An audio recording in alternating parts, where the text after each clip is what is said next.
नमस्कार, welcome to अक्षम academy. आज एक शीर्षक है भारत की अंतरिक्ष यात्रा, कल की जुगाड़ से भविष्य की छलांग तक। इसरो के 2035 तक के महत्वाकांक्षी रोडमैप का एक रणनीतिक विश्लेषण। तो इस वीडियो में हम देखेंगे कि साइकिल पर रॉकेट का एक पार्ट, जो ऊपर वाला कौन होता है, वो ले जाने वाला इसरो। उस टाइम पे हमारा जो लॉन्चिंग स्टेशन था वो था थुम्बा इक्वेटोरियल लॉन्चिंग सेंटर।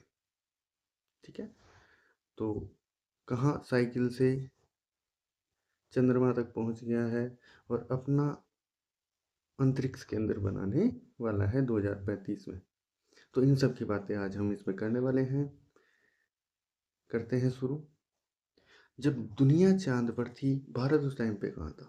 चलना सीख रहा था, क्योंकि उस टाइम पे 1957 में, अपनी आज़ादी के 10 साल बाद में, रूस को उस टाइम पे सोवियत संघ कहते थे, यूएसएसआर, उसने स्पुतनिक नाम का पहला आर्टिफिशियल सैटेलाइट लॉन्च कर दिया था। वहीं फिर ये क्रम चलता रहा। लूसी को भेजा, यूएसए मैदान में आ गया, दोनों के बीच चल रहा था, कोल्ड वॉर चल रहा था। यूएसए अपोलो 11 मिशन में नील आर्मस्ट्रॉन्ग को चांद पर लेके चला गया 1969। हमारे भारत का क्या हाल था? 1963 में नासा के साथ मिलकर पहले रॉकेट नाइक अपाचे के प्रक्षेपण की तैयारी कर रहा था। 1969 में जाके इसरो की हुई स्थापना। अब देखो, हम जो है कम लागत बड़ी जीत जुगाड़ की शक्ति। तो हमारा इसरो जो है सारे काम बहुत सस्ते में करता है, क्योंकि सरकार का जो बजट होता है वो बहुत कम होता है। और इसरो तो हमारा ऐसा है कि इसरो को अगर सरकार 1 रुपया देती है तो सरकार को इसरो 2.5 रुपये वापस लौटा देता है। तो देखो, इकोनॉमी में भी योगदान कर रहा है और इसमें भी नाम कमा रहा है और देश का तो भला कर ही रहा है इसरो। तो देखो, जब पहली बार हमारा जो मंगलयान गया था, अभी तक एक ही गया है, तो उसको जब हमने भेजा तो उसके अंदर जो लागत आई थी ना, वो जैसे धरती से हम मंगलयान मंगल ग्रह तक यदि हम जाएं ऑटो से, तो उसका किराया भी मंगलयान के खर्चे से कम आता। चंद्रयान 3 का भी ऐसा ही हाल है। जब चंद्रयान 3 भेजा तो उस टाइम की जो ब्लॉकबस्टर मूवीज थी, जैसे इंटरस्टेलर और आदि पुरुष, उनके जो बजट था उससे कम पैसे में इसरो ने चंद्रयान 3 की सफलतापूर्वक साउथ पोल पे लैंडिंग करवा दी। और ये इतिहास रचने वाली बात थी कि साउथ पोल पर भारत से पहले कोई नहीं गया, सबसे पहले भारत गया है।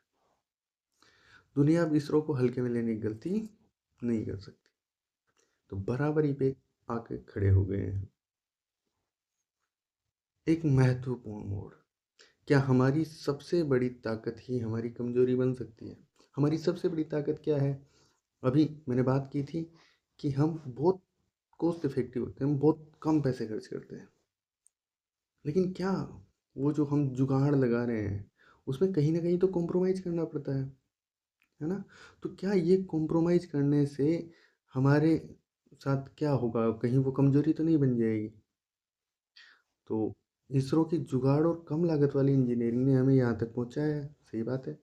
लेकिन क्या भविष्य के महत्वाकांक्षी लक्ष्यों के लिए ये दृष्टिकोण पर्याप्त है? एक्सपर्ट का मानना है कि यही सोच अब भविष्य के विकास में एक बड़ा रोड़ा बन सकती है, ऐसा एक्सपर्ट्स मानते हैं।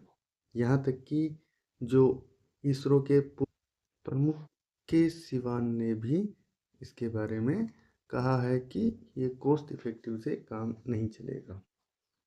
चलो आगे बात करते हैं, महत्वाकांक्षा और बजट का यथार्थ। अच्छा, देखो, जो यूएसए का जो बजट है ना, अपने वाले से 12 गुना ज़्यादा है, लगभग 12 गुना से भी ज़्यादा, है ना। इनके $25 बिलियन का बजट इनको मिलता है। वहीं इंडिया में इसरो को मिलता है $1.6 बिलियन का। तो दशकों में इसरो पर किया गया कुल खर्च भी नासा के 1 साल के बजट से कम। हालांकि कम बजट के बावजूद भी मैंने आपको भी बताया कि ₹1 के बदले ₹2.5 का रिटर्न देता है। चेसर से पायनियर तक। अच्छा, चेसर से पायनियर तक का क्या मतलब है कि हमने पहले पहले जितने भी हमारे लॉन्च हुए वो सब क्या है, यूएसए या यूएसएसआर की मदद और इनकी कॉपी करके हुआ।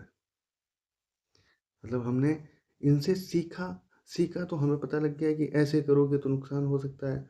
तो जो सबसे बेस्ट तरीका था और जो सबसे कॉस्ट इफेक्टिव तरीका था वो इसरो ने काम में लिया। इसरो की सफलताएं स्पेस जायंट्स कौन, यूएसए और रूस की सफलताओं को कम लागत में दोहराने का परिणाम थी। हम कॉपी कर रहे थे, लेकिन आज आज तो हम दक्षिणी ध्रुव पर पहुंच गए हैं और यहाँ पहुंचने वाले हम पहले हैं। तो ये जो जॉइंट चेसर का टेक था ना कि हम कॉपी ही करते हैं, दूसरे का पीछा ही करते हैं, वो हट गया और अब हो गए हम पायनियर अर्थात अग्रणी। तो हम आगे निकल गए। कतार में आगे खड़े होने पर गलती की गुंजाइश ज़्यादा होती है क्योंकि सामने कोई सिंपल प्रोजेक्ट नहीं होता। ठीक है, ये बात तो आप जानते हो। ये देखो, मैंने कहा था के सिवन जो इसरो के पूर्व प्रमुख थे, उन्होंने कहा इसरो केवल किफ़ायती इंजीनियरिंग से आगे नहीं बढ़ सकता है, तो पैसा भी ज़्यादा देना पड़ेगा और प्रोजेक्ट भी काफ़ी बड़े बड़े हैं। एक नई महत्वाकांक्षा का रोड मैप। 2035 तक भारत के बड़े लक्ष्य क्या क्या है। देखो, अभी हाल ही में मानव अंतरिक्ष उड़ान की बातें चल रही है। हम जो है व्योम मित्र को भेजने वाले हैं, है ना। तो मानव अंतरिक्ष उड़ान 2025 से 28 तक अलग अलग बार में भेजी जाएगी। अच्छा, ल्यूपेक्स चंद्रयान 4 ये जापान के साथ जाक्सा के साथ में 2030 में फिर से दक्षिण ध्रुव पर भेजना है और वहाँ से कुछ वहाँ के सैंपल जो है वापस लेके आना है। और जो अपना बाहुबली है जो अभी हम काम में ले रहे हैं, उससे अगली पीढ़ी का लॉन्च व्हीकल 2032 तक हम तैयार करने वाले हैं और 2035 में भारत का अपना अंतरिक्ष स्टेशन बनाना चाह रहे हैं और बीच में शुक्रयान का भी एक प्रोजेक्ट है। ठीक है, फिर आता है मानव अंतरिक्ष उड़ान में महारत, गगनयान और उससे आगे। अच्छा, गगनयान जो है वो क्या है, मार्च 2025 में मानव रहित परीक्षण उड़ानें जिसमें ह्यूमनॉइड रोबोट व्योममित्र के साथ की गई। 2026 में पहली मानवयुक्त अंतरिक्ष उड़ान। फिर 2028 तक कम से कम 2 मानवयुक्त योजनाओं मिशनों की योजना है। ठीक है, फिर इसके लिए हम क्या कर रहे हैं, ग्लोबल कोलेब्रेशन कर रहे हैं। अलग अलग जो जायंट्स हैं उनके साथ हम कोलैब कर रहे हैं। अंतरिक्ष यात्रियों के प्रशिक्षण के लिए रूस, यूरोपीय अंतरिक्ष एजेंसी और अंतर्राष्ट्रीय अंतरिक्ष स्टेशन के साथ हम सहयोग से इस जो गगनयान वाला जो प्रोजेक्ट है उस पर काम कर रहे हैं। वैज्ञानिक सीमाओं का विस्तार। चंद्रमा, शुक्र और मंगल। अच्छा, मंगल पे हम एक बार चले गए हैं। अब उसमें तो क्या है, हम उसके ऑर्बिट में गए थे। जैसे ये धरती का ऑर्बिट है, ये मंगल ग्रह है, तो ये इसका जो ऑर्बिट होगा ना, वहीं पे हमने हमारा ऑर्बिटर भेजा था। लैंडर और ग्रोवर नहीं भेजा जैसे हमने चंद्रयान में भेजा है ना। अच्छा, शुक्र ग्रह जो है वहाँ पे भी जो है उसके वायुमंडल की जांच के लिए हम मिशन कर रहे हैं। ठीक है, तो अभी हाल ही में तो नासा के साथ हमने निसार लॉन्च किया है, जो क्या पृथ्वी के इकोसिस्टम, बर्फ और प्राकृतिक खतरों की व्यापक निगरानी के लिए हमने लॉन्च किया है। जब 2030 में हम क्या, उससे पहले 2028 में क्या कर रहे हैं, हम शुक्रयान भेज रहे हैं जो शुक्र वायुमंडल की जांच और सक्रिय ज्वालामुखियों का पता लगाएगा। ठीक है, फिर हम क्या करेंगे, जाक्सा जो कि जापान की स्पेस एजेंसी है उसके साथ चंद्रयान 4 मिशन हम करने वाले हैं। चांद की मिट्टी, चट्टान के सैंपल पृथ्वी पर वापस लाने हैं। और मंगलयान 2 जो कि मंगल ग्रह पर ऑर्बिट करने के बजाय सॉफ्ट लैंडिंग का लक्ष्य अब की बार रखा जाएगा। पिछली बार तो हम ऑर्बिटर तक ही पहुंचे थे। भविष्य के लिए बुनियादी ढांचा, एनजीएलवी और भारतीय अंतरिक्ष स्टेशन। इसमें एनजीएलवी क्या है? Next generation launch vehicle. जो अभी अपने पास है वो है LVM-3, जिसके M6 से मतलब छठा जो मिशन था, इसी को हम बाहुबली बोलते हैं, जिसे अभी हमने ब्लू बर्ड ब्लॉक 2 ये मिशन हमने सफलतापूर्वक पूरा किया है, जिसमें 6100 किलोग्राम का भार हमने भेजा है, धरती से लॉन्च किया है। तो इसी का जो अगला लॉन्च व्हीकल जो बनाने वाले हैं वो है नेक्स्ट जनरेशन लॉन्च व्हीकल। 2032 तक हम बना लेंगे। अच्छा, इसमें लागत तो हमेशा ही कॉस्ट इफेक्टिव तो हम बनाते ही हैं, और ये बना रहे हैं रीयूजेबल। तो रीयूजेबल से जो अभी जो लागत आ रही है उससे भी क्या हो जाएगा, वो कम हो जाएगा। हाई पेलोड, भारत की वर्तमान पेलोड क्षमता को क्या कर देगा, ये 3 गुना बढ़ा देगा। तो ऐसे हम next generation launch vehicle plan कर रहे हैं। भारतीय अंतरिक्ष स्टेशन अभी कौन कौन से हैं? एक तो इंटरनेशनल स्पेस स्टेशन जो है ISS, एक चाइना वाला है ना। अब इसके बाद में, इन दोनों के बाद में हम तीसरे बन जाएंगे। तो अमेरिका और चीन के बाद स्पेस स्टेशन वाला तीसरा देश भारत बन जाएगा। अब ये क्यों महत्वपूर्ण है? माइक्रोग्रेविटी में लंबे समय तक प्रयोग करने के लिए मटेरियल साइंस, बायोलॉजी, मेडिसिन, इन सब चीज़ों के बारे में और ज़्यादा जानकारी हमको मिल पाएगी, इसलिए हम ये मिशन कर रहे हैं। मिशन के अपना जो अंतरिक्ष स्टेशन है वो तैयार कर रहे हैं खुद का। अच्छा, असली पुरस्कार, हमें नेतृत्व क्यों करना चाहिए? क्यों भैया हमें जीतना चाहिए, हमें सबसे अग्रणी होना चाहिए, है ना। Focus, helium-3 the fuel of the future. अच्छा, हीलियम-3 क्या है? हाइड्रोजन होता है, इसके अंदर होता है एक प्रोटॉन, है ना। अब ऐसे 3 हाइड्रोजन मिलकर बनाते हैं He3, हीलियम-3। या फिर हीलियम है, उसमें से एक प्रोटॉन कम हो जाए, ठीक है, वो होता है He3। अब ये क्या है, जैसे सूर्य के ऊपर हीलियम है, उससे कितनी ज़्यादा एनर्जी मिल रही है, तो हीलियम-3 से भी बहुत ज़्यादा एनर्जी मिलेगी। और चंद्रमा पर ये बहुत ज़्यादा मात्रा में मौजूद है, ऐसा लग रहा है, अनुमान है कि 1.1 मिलियन टन हीलियम-3 मौजूद है। अच्छा, तो क्या करेंगे इसका? देखो, इसकी जो क्षमता है ना, पोटेंशियल, ये न्यूक्लियर फ्यूजन रिएक्टर्स के लिए एक शक्तिशाली ईंधन है ना। अच्छा, स्केल मतलब ये कितना जो है इफेक्टिव है, कितना आपने काम आ सकता है। 25 टन हीलियम-3 अगर हो तो ये पूरे भारत को 1 साल के लिए बिजली दे सकता है। और अल्टीमेट प्राइज क्या होगी इसकी? चंद्रमा का कुल हीलियम-3 भारत को 44,000 वर्षों तक ऊर्जा प्रदान कर सकता है। 44,000 वर्ष कितने होते हैं, सोचो। तो देखो, पहले आओ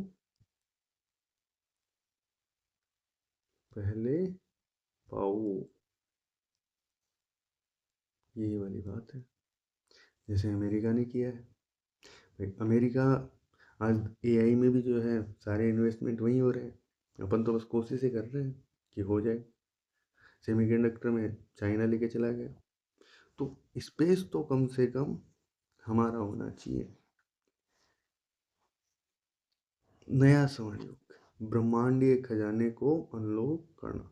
अच्छा, ब्रह्मांडीय खजाना क्या है? उल्का पिंड जो है वो खूब सारे हैं, खूब घूम रहे हैं।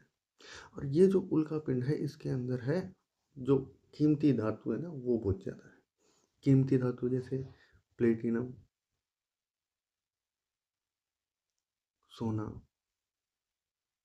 चांदी आदि।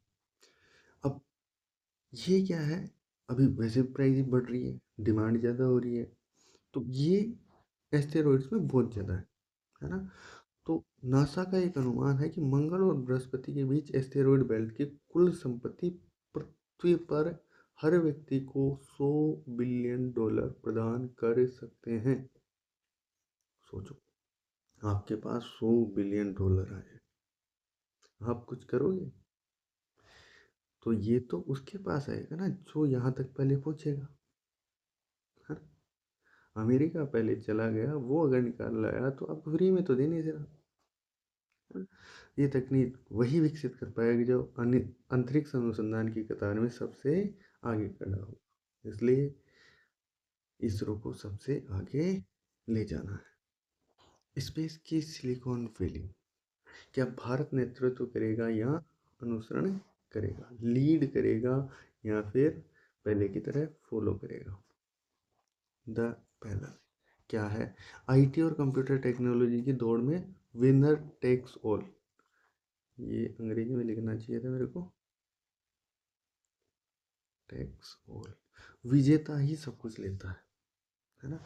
ये अमेरिका का दृष्टिकोण था और उसकी सिलिकॉन वैली को ऐसे ही उसने विकसित किया। अमेरिका भी जो है विनर टेक ऑल, और अमेरिका के अंदर ही जो सिलिकॉन वैली है वो आईटी और कंप्यूटर की वजह की हब है, तो उसी ने सब कुछ ले लिया। हम आज भी उसका पीछा ही कर रहे हैं। बाकी देश भारत सहित आज तक केवल आईटी सेवाएं प्रदान करके पकड़ने की कोशिश कर रहा है। हम क्या कर रहे हैं, अनुसरण कर रहे हैं। अमेरिका आज एआई दौड़ में भी इसी शुरुआती निवेश का फायदा उठा रहा है। तो भारत कहाँ जाएगा, सेवा प्रदाता बनेगा या फिर बनेगा पायोनियर, अग्रणी? क्या हम अंतरिक्ष क्षेत्र में केवल एक सेवा प्रदाता बनकर रहेंगे या इस बार हम अग्रणी बनेंगे? भाई हम तो यही चाहते हैं कि हम लीड करें, $100 बिलियन मिले ना मिले लेकिन लीड तो करें। एक नई आर्थिक उड़ान, भारत की स्पेस इकोनॉमी। तो देखो, निजी कंपनी, स्टार्टअप और बढ़ते व्यवसायीकरण के साथ अंतरिक्ष क्षेत्र को तेजी से विस्तार हो रहा है। जैसे अभी जो ब्लू बर्ड ब्लॉक 2 भेजा था, वो अमेरिका की एक कंपनी का सैटेलाइट था, उसको इसरो ने भेजा था, तो वो इसरो को पैसे देके गई, मतलब इंडिया को पैसे देके गई। तो आज जो है ये 8 बिलियन का अपने अर्थव्यवस्था में योगदान दे रहा है। अच्छा, ये जो है आने वाले टाइम में अगले 10 साल में 2035 तक $44 बिलियन पहुंचने का अनुमान है। इससे क्या होगा, देखो जहाँ पैसा आएगा तो वो इन्वेस्ट होगा, इन्वेस्ट होगा तो अर्थव्यवस्था को फायदा मिलेगा और लोगों को मिलेगा रोजगार। एक निर्णायक धक्का सिर्फ इसरो के लिए नहीं, पूरे भारत के लिए। तो आपको पता ही है, कुछ पाने के लिए कुछ खोना पड़ता है। यहाँ निवेश बढ़ाना पड़ेगा, बजट संबंधी बाधाओं को दूर करना पड़ेगा। आप जो 10-10 हज़ार रुपये बांट रहे हो वोटों में, वो आपको ट्रांसफ़र करने पड़ेंगे इसरो की साइड।